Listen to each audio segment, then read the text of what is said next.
내게 재앙이로다. 나의 어머니여, 어머니께서 나를 온 세계에 다투는 자와 싸우는 자를 만날 자로 낳으셨도다. 내가 꾸어지도 아니하였고 사람이 내게 꾸이지도 아니하였건만은 다 나를 저주하는도다. 여호와께서 이르시되 내가 진실로 너를 강하게 할 것이요 너에게 복을 받게 할 것이며 내가 진실로 내 원수로 재앙과 환난의 때에 네게 강구하게 하리라. 누가 능히 곧 북방의 철과 놋을 꺾으리요. 그러나 네 모든 죄로 말미암아 네 국경 안에 모든 재산과 보물로 값없이 탈취를 당하게 할 것이며 네 원수와 함께 네가 알지 못하는 땅에 이르게 하리니 이는 나의 진노의 맹렬한 불이 너희를 사르려 함이라. 여호와여, 주께서 아시오니 원하건대 주는 나를 기억하시며 돌보시사 나를 박해하는 자에게 보복하시고 주의 오래 참으심으로 말미암아 나로 멸망하지 아니하게 하옵시며 주를 위하여 내가 부끄러움 당하는 줄을 아시옵소서. 만군의 하나님 여호와시여, 나는 주의 이름으로 일컬음을 받는 자라. 내가 주의 말씀을 얻어 먹었사오니 주의 말씀은 내게 기쁨과 내 마음의 즐거움이오나 내가 기뻐하는 자의 모임 가운데 앉지 아니하며 즐거워하지도 아니하고 주의 손에 붙들려 홀로 앉았사오니 이는 주께서 분노로 내게 채우셨음이니이다. 나의 고통이 계속하며 상처가 중하여 낫지 아니함은 어찌됨이니까? 주께서는 내게 대하여 물이 말라서 속이는 신에 같으시리이까? 여호와께서 이와 같이 말씀하시되 네가 만일 돌아오면 내가 너를 다시 이끌어 내 앞에 세울 것이며 네가 만일 헛된 것을 버리고 귀한 것을 말한다면 너는 나의 입이 될 것이라. 그들은 네게로 돌아오려니와 너는 그들에게로 돌아가지 말지니라. 내가 너로 이 백성 앞에 견고한 노성벽이 되게 하리니 그들이 너를 칠지라도 이기지 못할 것은 내가 너와 함께하여 너를 구하여 건짐이라. 여호와의 말씀이니라. 내가 너를 악한 자의 손에서 건지며 무서운 자의 손에서 구원하리라. 아멘. 오늘날에 우울증을 겪는 사람들이 많습니다. 우울증이 오는 데에는 여러 가지 원인이 있을 수가 있는데 특히 내가 환경을 통제할 수 없는 무력감이 길어지면 우울증이 오기 쉽습니다. 자기 능력을 믿고 사는 불신자들만 우울증에 걸리는 게 아닙니다. 믿음이 좋은 신자도 얼마든지 우울증에 걸릴 수 있습니다. 그 대표적인 예가 하나님께서 인정해 주신 믿음을 갖고 있었던 다윗입니다. 다윗이 남긴 시편들을 보면 그도 한때 우울증 환자였음을 많은 정신과 의사들이 그렇게 얘기를 해요. 예를 들어서 시편 6편 6절 말씀에는 내가 탄식함으로 피곤하여 밤마다 눈물로 내 침상을 띄우며 내 요를 적시나이다 라고 지독한 그리고 계속 지속되는 우울감을 호소하고 있습니다. 그는 또 다른 시편에서 밤이 되면 불면증으로 잠을 못 이루며 날이 밝기만 기다리고 정작 날이 밝으면 하루를 살아내야 할 두려움에 어서 밤이 되기만을 기다린다라고 쓰고 있는데 이런 우울감, 불면증, 무기력감의 지속이 우울증의 대표적인 증상들입니다. 사울에게 쫓겨다니는 자기가 통제할 수 없는 상황, 그 시간이 길어지면서 우울증이 온 겁니다. 신실한 신자도 언제든지 우울증에 걸릴 수 있고 그걸 가지고 그 사람의 신앙이 좋다, 안 좋다를 판단할 수 없음을 알 수 있습니다. 눈물의 선지자라고 불리는 예레미야도 우울증을 겪었습니다. 예레미야 역시 자기가 환경을 통제할 수 없는 상황이 매우 길었던 선지자입니다. 그는 심판과 회개를 외치라는 하나님의 명령을 거역할 수 없었고 또 그의 순종해서 해봤더니 사람들이 듣지도 않고 그 상황은 전혀 변함이 없는, 오히려 자기는 핍박을 계속해서 받는 그 진퇴양난의 세월을 몇십 년을 보냈습니다. 그런 예레미야가 무기력감에 빠져서 하나님 앞에서 탄식, 원망하고 이에 대해서 하나님께서 말씀해 주시는 것이 두 번 반복되는 게 오늘의 본문입니다. 선지자가 하나님을 원망하는 것은 별로 보기 좋지 않은 모습이죠. 실제로 하나님 앞에서도 좋은 모습은 아닙니다. 그런데 예레미야가 원래 상태가 이랬던 것은 아닙니다. 한동안은 기쁨과 충성으로 이 사역을 감당했습니다. 16절, 오늘 본문의 16절에 보면 그 예레미야가 사역을 할 때 기쁨이 나와 있습니다. 16절을 우리 같이 읽어보죠. 시작.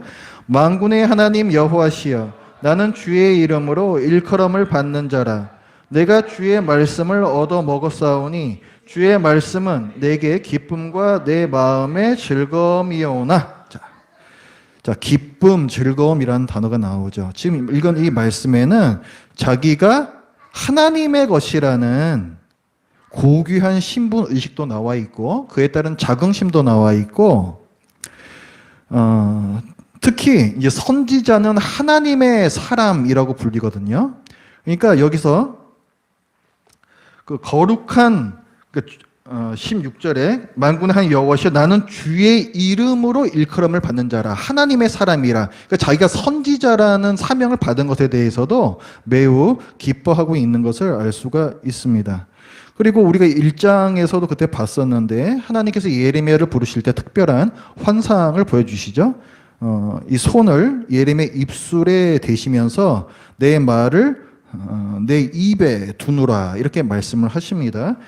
그래서 지금 16절 그 뒷부분에 보면은 주의 말씀은 내게 기쁨과 내 마음의 즐거움이다. 그 사역을 기쁘고 즐겁게 감당했다는 것을 말하고 있습니다. 그러니까 본래 예레미야는 고난 중에도 기쁨과 즐거움으로 선지자의 직분을 감당했던 사람입니다. 그리고 또 그 이어진 17절에는 예레미야의 충성됨이 또 나와요. 이 사역을 얼마 충성되게 감당했는가? 우리 17절도 같이 한번 읽어보죠. 시작. 내가 기뻐하는 자의 모임 가운데 앉지 아니하며 즐거워하지도 아니하고 주의 손에 붙들려 홀로 앉았사오니 이는 주께서 분노로 내게 채우셨음이니이다. 자, 여기 이 말씀에서 보면 예레미야가 기뻐하는 자의 모임에서 기쁨과 즐거움을 찾지 않았다고 말하고 있습니다. 아까 기쁨과 즐거움의 단어가 바로 윗절에서 나왔죠. 뭐에서 기쁨과 즐거움을 찾았었다? 하나님의 말씀에서, 하나님의 말씀을 받아서 선포하는 데에 기쁨과 즐거움을 찾았을 뿐, 기뻐하는 자의 모임에서는 그걸 찾지 않았다는 거예요. 기뻐하는 자의 모임이란 뭐냐면, 이게 그 좀 뒤로 넘겨서 16장 8절과 9절 한번 보십시오. 자, 하나님께서 명령하시는데 너는 잔치집에 들어가서 그들과 함께 앉아 먹거나 마시지 말라. 만군의 여호와 이스라엘의 하나님께서 이와 같이 말씀하시니라. 보라, 기뻐하는 소리와 즐거워하는 소리와 신랑의 소리와 신부의 소리를 내가 네 목전, 네 시대에 이곳에서 끊어지게 하리라. 그러니까 지금 기뻐하는 자의 모임이라는 것은 잔치집에서 흥청망청 즐겁게 모여서 떠드는 이런 사람들을 말하는 거예요. 예레미야는 여기에 들어가지 않았다는 거예요. 왜? 하나님께서 임박한 심판을 선고하시면서 너는 그들과 한 통속이 되지 말라라고 명령하셨기 때문에 이에 순종해서 자기를 스스로 그들과 구별하여 혼자서 외로운 시간을 보냈다는 거예요. 그러니까 예레미야가 얼마나 충성된 사람이었는지 우리가 알 수 있습니다. 그런데 아무리 자기가 그렇게 해도 남 유다 백성이 회개하지 않고 자기를 계속 핍박하는, 자기가 통제할 수 없는 환경, 이 시간이 길어지면서 어느 때부터인가 자기 마음 가운데 분노가 차오르기 시작합니다. 그게 아까 우리가 읽었던 그 17절의 뒷부분이에요. 주께서 분노로 내게 채우셨음이니이다. 기쁨과 즐거움과 분노 같이 있을 수는 없겠죠. 그렇죠? 같이 있을 수는 없어요. 그러니까 이제 예레미야의 마음속에서 뭔가 이렇게 치받아 올라오기 시작했다는 거예요. 도대체 이게 무슨 소용이 있나? 회의감이 들고 하나님을 향해서 원망과 탄식이 나오기 시작했습니다. 그래서 오늘 그 본문 첫 부분에 10절은 이렇게 시작해요. 내게 재앙이로다. 이게 오늘날 우리 청소년들이 생각하는 표현으로 따지자면은 나 완전히 새됐어 이런 표현이에요. 나 큰일 났다. 뭔가 안 좋은 일이 자기에게 일어났다. 이걸 지금 얘기를 하고 있어요. 그러면서 뭘 얘기하냐면 자기가 태어난 것을 탄식하고 원망해요. 그 10절을 보면은 나의 어머니여, 어머니께서 나를 온 세계에 다투는 자와 싸우는 자를 만날 자로 낳으셨도다. 그 자기는 다른 사람들, 온 세계의 모든 사람들하고 싸우는 자, 다투는 자, 충돌하는 자, 그런 사람이라는 거예요, 지금. 그 뒷부분에 또 이렇게 얘기합니다. 내가 꾸어주지도 아니하였고 사람이 내게 꾸이지도 아니하였건만은 다 나를 저주하는도다. 보통 이제 사고 팔고 이런 상거래를 할 때 더 깎아주세요. 안 됩니다. 어쩌고저쩌고 하다가 이제 시비가 붙거나 보통 이제 뭘 사고 파는 경우에서 시비가 붙는 경우가 많은데 지금 예레미야는 그런 것도 아니에요. 사실 자기와 전혀 관계도 없는 시비거리가 붙을 만한 이유가 없는 사람들하고 계속 이 쌈박질하고 있으니까 도대체 이게 내 인생 도대체 이게 뭐냐? 그러면서 지금 이제 어머니한테 이제 얘기를 하는 거죠. 어머니께서는 쌈딱을 낳으셨습니다. 좀 그 얘기 하고 있는 겁니다. 지금 예레미야가 누구를 원망하고 있는 걸까요? 어머니를 원망하고 있을까요? 아니에요. 생명을 주신 하나님. 자기를 이 세상에 태어나게 하신 하나님, 그리고 자기를 선지자로 부르신 하나님을 원망하고 있는 것입니다. 그 18절 말씀에 보면은 나의 고통이 계속하며 상처가 중하여 낫지 않는다 얘기하고 있어요.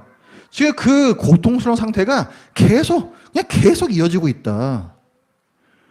그는 현실 속에서 자기의 무능력이 절망스럽고 또 해봐야 소용없는 일을 시키신 하나님이 원망스럽습니다. 하나님에 대한 신뢰가 깨진 거예요. 하나님께서 실패하셨다라는 생각이 드는 겁니다. 그래서 급기야 뭐라고까지 얘기를 하냐면 하나님께서 저를 속이셨습니다. 이렇게 얘기를 해요. 예레미야가, 이 선지자가. 그 18절 이어지는 뒷부분에 보면 주께서는 내게 대하여 물이 말라서 속이는 시냇 같으시리까?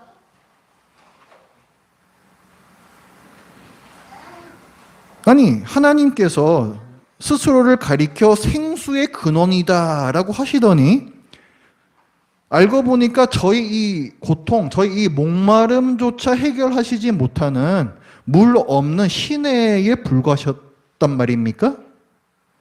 저를 속이셨단 말입니까? 왜 되지도 않을 일을 저한테 시키셨습니까? 지금 하나님이 사기꾼이라는 거예요. 배신감을 토로하고 있습니다. 이런 회의감, 또 우울감, 또 배신감으로 실제로 예레미야가 한동안 무기력증에 빠져서 하나님의 말씀을 전하지 않습니다. 여러분 그 뒤로 넘기셔서 20장 7절부터의 말씀 한번 보세요.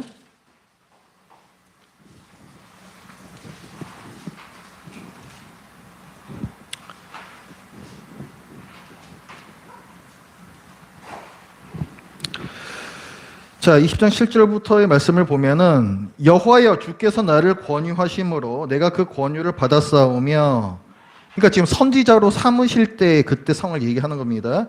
주께서 나보다 강하사 이기셨으므로 내가 결과적으로 어떻게 됐는가? 조롱거리가 되니 사람마다 종일토록 나를 조롱하니이다. 내가 말할 때마다 외치며 파멸과 멸망을 선포함으로 여호와의 말씀으로 말미암아 내가 종일토록 치욕과 모욕거리가 됨이니이다. 그래서 어떻게 하냐면 내가 다시는 여호와를 선포하지 아니하며 그의 이름으로 말하지 아니하리라 하면서 이어지는 말씀은 그러나 내가 선포했다고 나와요. 그런데 이 말씀을 그러니까 다른 본문과 같이 엮어서 보면은 실제로 그래서 선포 안 합니다. 안 하고 있다가 그럼 자기가 회개해서 그 골수에 사무치는 그 어떤 그 열심으로 다시 전하게 돼요. 그러니까 이 예레미야에게는 그런 기간이 이제 있었어요. 자, 우리 중에도 이런 경험이 있는 분들이 계실 겁니다. 뭐 하나님께서 주신 사명으로 알고 열심히 했는데 전혀 뭐 누구에게도 어떤 영향력을 끼치지 못하는 그런 상황들, 어떤 이런 악한 환경이 조금도 개선이 되지 않는 그런 상황들, 그 기간이 아주 길어질 때에 이제 우리는 거기서 낙심을 하게 되고, 아, 내가 뭔가 좀 잘못 생각했던 건가 생각을 하게 되고, 그리고 하나님을 또 원망하게 되는 그런 일들이 있는 거죠. 저도 그런 경험이 있습니다. 예수님 믿고 그리스도인이 되면 내 삶에 기쁨과 즐거움이 가득할 줄 알았는데, 또 내가 이 악한 세상에 선한 영향력을 끼칠 수 있을 줄 알았는데, 사실은 어때요? 믿기 전과 다르지 않은 힘든 나날들이 계속됩니다. 그리고 신앙생활 잘하고 정직하게 살려고 하면은 오히려 전에 없던 고난까지 덧붙여져요. 게다가 다니엘을 사자굴에서 건져주신 하나님의 역사는 절대로 내 삶에서 일어나지 않습니다. 그래서 배신감이 들고 하나님께서 계신지 안 계신지 의심은 점점 더 커지고, 급기야는 뭐지? 내가 속았나? 그때 내가 잠깐 어떻게 돼가지고 뭐 믿는 척하고 있는 건가?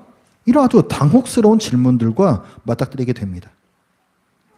이런 무력감, 회의감, 배신감, 불신감이 길어지면 우리는 영적 무기력증에 빠져서 신자의 마땅한 삶, 즉 그리스도인으로 부르심받은 데에 따르는 마땅한 모습들과 행동들을 하나하나 포기해 나가기 시작합니다. 그래서 극단적으로는 믿음을 버리는 영적 자살을 하는 사람들까지도 있습니다. 우리는 그때 뭔가 잘못되었음을 느껴요. 자, 어떻게 해야 이런 영적 무기력과 하나님에 대한 실망과 분노에서 빠져나올 수 있을까? 하나님께서는 어떤 방법을 통해서 이런 우리를 회복시키실까?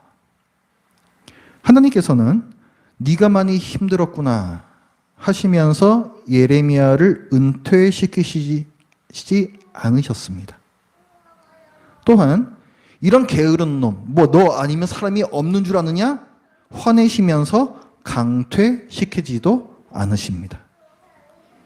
하나님께서는 예레미야를 회개시키시고 소명을 재확인케 하심으로 다시 세우세요.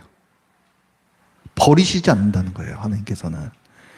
그 19절 말씀에, 15장 19절 어떻게 시작을 하는가? 여호와께서 이와 같이 말씀하시되 네가 만일 돌아오면, 이렇게 얘기해요. 이 영어 성경에서는 더 그 뜻이 분명하게 나와 있는데 repent라는 회개하다라는 동사를 쓰고 있습니다. 만일 네가 회개하면, 그러니까 지금 예레미야가 계속 불평하고 있어요. 실제로 어떤 상황도 안 바뀌는 게 현실이잖아요. 불평할 수도 있는 거잖아요. 우리는 그렇게 생각하잖아요. 그런데 하나님께서 뭐라고 말씀하시냐면 네가 회개해라 라고 말씀하신다는 거예요. 굉장히 이상한 말씀 아닙니까? 하나님께서 뭘 회개하라고 말씀하시는 거냐면 내가 너를 선지자로 부른 것을 불평한 것에 대해서 회개해라. 나를 사기꾼이라고 의심한 것에 대해서 회개해라. 너의 직분을 태만히 여긴 것에 대해서 회개해라. 내게서 네가 멀어진 것에 대해서 회개해라. 그러니까 잘못한 거는 내가 아니라 너라는 거예요. 하나님께서는 예레미야에게 회개하라 말씀하십니다. 그리고 하나님께서는 그 크신 자비로 예레미야의 소명을 재확신시키세요. 자, 그 19절 다시 보면요. 네가 만일 돌아오면 그 다음에 나오는 말씀, 내가 너를 다시 이끌어 내 앞에 세울 것이며, 네가 만일 헛된 것을 버리고 귀한 것을 말한다면, 이것도 회개에 관련된 말씀이죠. 너는 나의 입이 될 것이라. 다시금 내 앞에서 선지자로 세우시겠다는 거예요. 그들은, 그러니까 이 예레미야의 대적들이죠. 그들은 네게로 돌아오려니와 너는 그들에게로 돌아가지 말라. 기다리라는 거예요.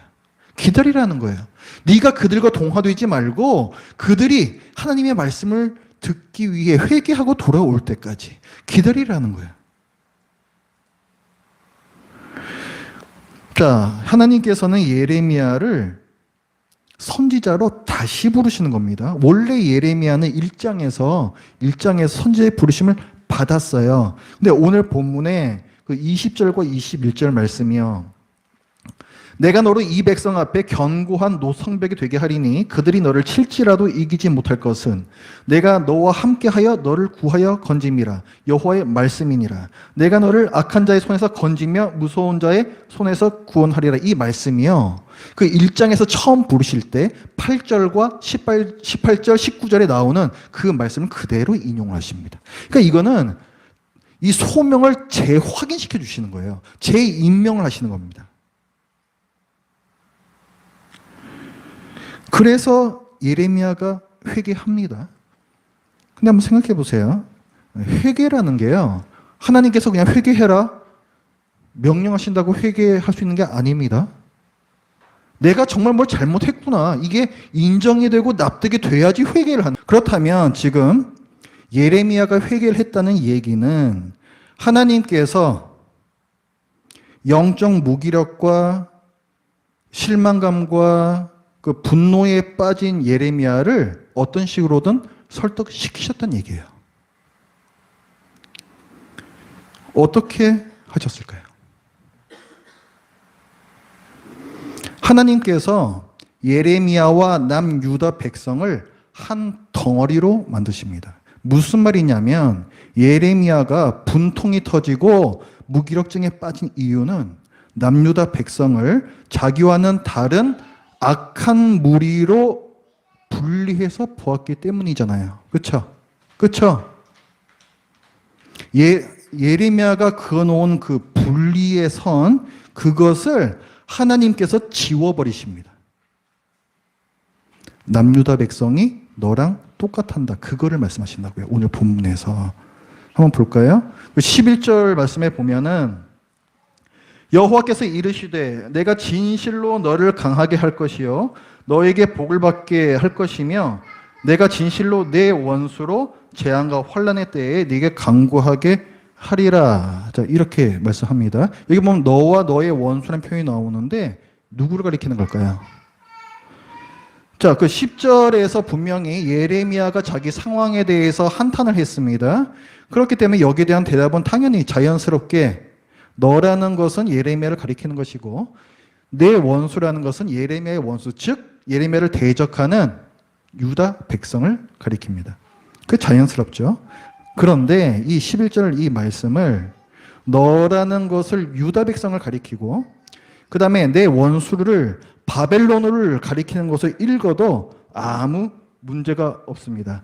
여호와께서 이르시되 내가 진실로 남유다를 강하게 할 것이요 남유다에게 복을 받게 할 것이며 내가 진실로 바벨론으로 재앙과 환난의 때에 네게 남유다에게 강구하게 하라. 이렇게 읽어도 아무 문제 없다는 거예요. 그러니까 이거 길게 봐서 하나님께서 바벨론을 심판하시고 이방을 심판하시는 그날에 대한 말씀을 볼 수도 있다는 거예요. 그렇죠? 자, 11절에서, 자, 10절에서는 분명히 예레미야 본인에 대해서 얘기를 했는데, 자, 11절에 와서는 하나님께서 예레미야도 가리키지만 남유다도 가리킬 수 있는 말로 지금 표현을 지금 하십니다. 그리고 지금 이 너라는 거가요, 13절, 14절에 오면은 아예 남유다가 됩니다. 그러나 내 모든 죄로 말미암아 내 국경 안에 모든 재산과 보물로 값없이 탈취를 당하게 할 것이며 이 말씀은 아까 그 11절에 이어지는 말씀인데 지금 이거 여기서 너란 건 누구를 가리키는 거예요? 뭐 국경 나오고 뭐 재산 나오고 예레미야가 무슨 재산이 있고 국경이 있어요. 당연히 남유다란 말이에요. 그러니까 지금 하나님께서 뭘 얘기를 하는 거냐면은 예레미야와 남유다를 막 섞어서 쓰세요. 섞어서 쓰신다고요. 구별 안 하고 쓰신다고요. 그리고 지금 남유다 이제 심판 선고가 내려졌습니다. 그것을 예레미야가 다시 자기 자신에 대한 말로 또 받습니다. 이어진 15절에 보면 여호와여 주께서 아시오니 원하건대 주는 나를 기억하시며 돌보시사 나를 박해하는 자에게 보복하시고 주의 오래 참으심으로 말미암아 나로 멸망하지 아니하게 하옵소서. 그 다음에 나오는 표현 주를 위하여 내가 부끄러움 당하는 줄을 아시옵소서. 자, 주를 위하여 부끄러움을 당하고 있는 것은 남유다가 아닙니다. 이건 예레미야죠. 그렇죠? 그러니까 지금 그 위에서 하나님께서 또 남유다에서 말씀하셨는데 그걸 다시 예레미야는 자기 자신에 대한 말씀으로 받았다는 거예요.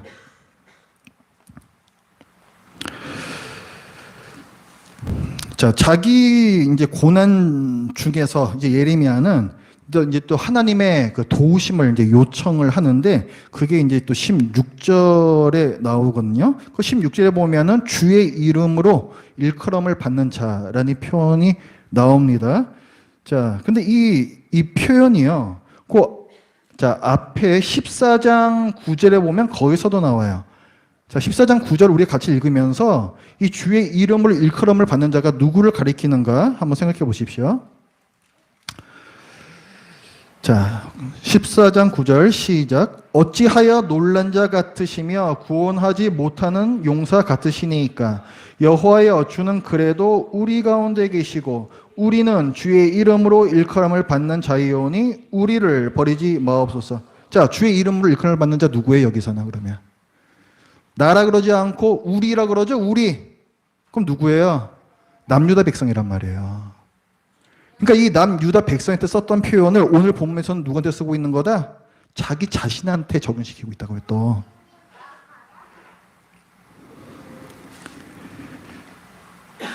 (17절에서도) 보면은 예레미야는 다시 자기 자신의 이제 고난을 얘기한 걸 우리가 봤는데 그 이어지는 18절에 또 오면은 하나님을 뭐라고 표현하냐면 물이 말라서 속이는 시내와 같아 라고 표현을 합니다. 이게 그냥 들으세요. 이게 2장 13절 말씀을 보면 내 백성, 하나님께서 말씀하세요. 내 백성이 두 가지 악을 행하였나니 곧 그들이 생수의 근원되는 나를 버린 것과 스스로 웅덩이를 판 것인데 그것은 그 물을 가두지 못할 터진 웅덩이들이니라. 그러니까 이 백성들이 하나님을 버리고 우상을 숭배하는 것을 질타하시는 건데 당신 자신을 가리켜서 뭐라고 말씀하시냐면은 생수의 근원이다 이렇게 말씀하세요. 근데 오늘 본문에서 예레미야는 분명히 이 표현을 마음에 두고 뭐라고 얘기하는 거냐면은 그런 줄 알았는데 알고 봤더니 물이 말라서 속이는 시내셨군요. 이렇게 얘기한다고요. 아까 봤던 그 말씀은 이스라엘 백성들에게 말씀하시는 거예요. 그런데 지금 이 18절은 뭐예요? 자기에 대해서 그런 물 마른 시내라는 거예요. 그러니까 이스라엘이 경험하는 바와 자기 자신이 경험하는 바가 같다는 겁니다.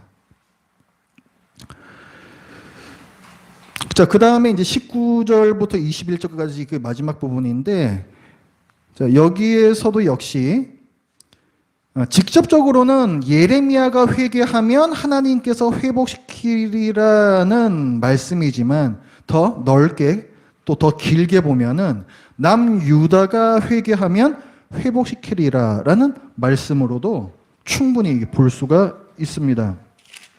그거 한번 보세요.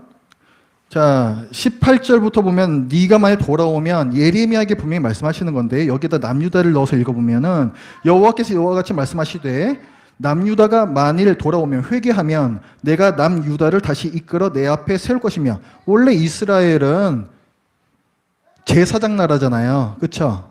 제사장 나라잖아요. 하나님의 말씀을 이방 나라에 선포하고 하나님 나라를 증시하며 그들을 하나님 나라로 초청하는 그 역할을 하는 사명자들이란 말이에요. 원래 이스라엘이. 그래서 남유다가 만약 회개하면 내가 남유다를 다시 이끌어 내 앞에 세울 것이며 남유다가 만약 헛된 것을 버리고 귀한 것을 말한다면 남유다는 나의 입이 될 것이라. 그들은 자, 그 이방 나라들은 남유다에게로 이스라엘에게로 돌아오려니와 남유다는 이방 나라에게로 돌아가지 말지니라. 전혀 이상하지 않죠. 전혀 이상하지 않아요. 20절도 이제 구원에 대한 말씀인데 이것도 당장은 남유다가 말하지만 나중에 다시 포로에서 귀환해서 새로운 성전을 세우고 또 종말론적으로는 하나님께서 하나님 나라를 완성시키시는 것, 이 관점에서 보면은 이 말씀이 실제로 거기에 대한 언약의 말씀 맞습니다. 실제로 그런 말씀이에요. 자, 제가 지금 뭘 말씀드리는 거냐면은, 자, 예레미야하고 남유다가 한 덩이로 지금 묶였어요. 근데 그게 뭘 의미하는 거냐면, 예레미야가 결코 자신을 남유다 백성과 분리시켜 생각해서는 안 된다는 사실입니다. 하나님께서 그렇게 요구하고 계신 것이고 예레미야 자신도 이 요구에 반응하고 있어요. 처음 10절에서 예레미야는 분명 자기 개인의 고난과 무기력함의 문제를 토로했지만 하나님께서는 이 문제를 남유다의 고난과 무기력한 상태와 동일화시키셨고 또 이어지는 예레미야의 반응에서는 이 예레미야 자신도 자기를 남유다 백성과 동질화시킨 상태에서 구원을 요청합니다. 그리고 마무리 그 19절부터의 말씀에서는 결론부 하나님께서 예레미야와 남유다 백성을 한데에 묶어서 회개하면 회복시키리라 말씀하시는 거예요. 이와 같이 하나님께서는 예레미야와 조곤조곤 대화하시며 개인적 문제로 아파하는 선지자 예레미야를 백성의 문제로 아파하는 선지자로 회복시키십니다. 네가 아파하고 네가 힘들어하고 있는 그 부분, 바로 그것이 믿지 않는 다른 백성들의 상태다라고 알려주신다는 거예요. 예레미야는 자기의 무기력한 상태와 마음을 통해서 무기력한 남유다의 마음을 이해하고 겸손하게 그들을 하나님 앞에서 대변하는 그런 사람이 되게 하신 것이고 또 예레미야 자신의 그 불신과 원망을 하나님께서 잔잔하게 책망하시면서 회개를 촉구하시잖아요. 그거를 통해서 예레미야가 바로 그 마음, 그 하나님의 그 자비하심을 가지고 이스라엘 백성에게 나아가 심판을 선포하고 회개를 촉구하게끔 하신 겁니다. 우리는 하나님께서 영적 무기력과 하나님에 대한 실망과 분노에 빠진 우리 상태를 통해서 비신자들의 회의와 분노와 무기력한 상태를 우리에게 알려주고 계심을 깨달아야 합니다. 즉 우리는 나 자신의 영적 무력감을 통해 비신자들을 영적 우월감에서 내려다보는 것이 아니라 그들과 동등한 겸손함으로 그들의 상태와 마음을 잘 이해할 수 있게 되는 거예요. 우리는 나 자신이 나 개인의 고통의 문제에 함몰되기 쉽고 하나님을 의심하고 불신하고 싶다는 것을 알고 비신자들이 바로 그 상태에 아니 그보다 더한 고통과 의심과 불신의 상태에 빠져 있음을 이해해야 됩니다. 내가 하나님을 신뢰하지 못하는데 불신자들이 어떻게 하나님을 신뢰를 해요? 그리고 우리는 큰 자비로 회개를 촉구하시는 하나님의 마음을 겸손하게 그들에게 전해야 합니다. 우울증에 빠지셔야 할 분은 오히려 하나님이 아니시겠습니까? 품어도 배신하고 품어도 배신하고 품어도 배신하고 그 인류 역사를 낱낱이 보시고 경험하신 우리 하나님이야말로 분노와 회의감과 무력감에 사로잡히셔야 하지 않겠습니까? 그러나 그분은 아무리 불러도 듣지 않는 사람들 때문에 결코 회의와 무기력증과 우울증에 빠지지 않으십니다. 왜냐하면 전능하신 하나님께는 통제할 수 없는 환경이란 있을 수 없기 때문이에요. 그럼 왜 세상이 이 모양이고 사람들 하나님을 안 믿느냐? 하나님께서 사람을 사랑하시기 때문입니다. 인격체로 대우하시고 그의 자유와 그의 결정을 존중하시는 거예요. 다만 그와 아울러 그에게 또 책임도 맡기십니다. 자기 결정에 따른 그 책임 자기가 지는 거예요. 하나님께서는 그럼에도 불구하고 온 세상을 하나님 나라로 만드는 일을 포기하지 않으셨습니다. 하나님께서는 예수 그리스도를 보내시어서 십자가 대속과 부활로 죄와 악으로 물든 온 천하 이 세상을 전복시키기를 이미 시작하셨습니다. 그리고 마지막 그때까지 회개하는 자들을 회복시키시기 위해 예수 그리스도의 몸된 교회를 사용하실 거예요. 하나님을 원망하고 불신하고 무기력증에 빠진 자신을, 우리 자신을, 여러분 자신을 먼저 회개하십시오. 여러분의 원망과 불신과 무기력증을 통해서 비신자들의 더한 원망과 불신과 무기력증을 보십시오. 그리고 내가 그들과 전혀 다를 게 없다는 겸손함을 회복하십시오. 그러면 하나님께서 여러분을 세상을 회개시키는 사명자로 다시 세우실 것입니다. 기도하겠습니다. 하나님 아버지, 오늘 예레미야와 하나님의 대화를 보면서 예레미야의 문제가 무엇이었는지 또 그의 고통과 상황이 또 우리와 얼마나 또 닮아 있는지 그런 예레미야를 어떻게 회개시키시고 또 회복시키셨는지 또 그것이 우리의 어떤 사명으로 이어져야 하는지를 함께 나누었습니다.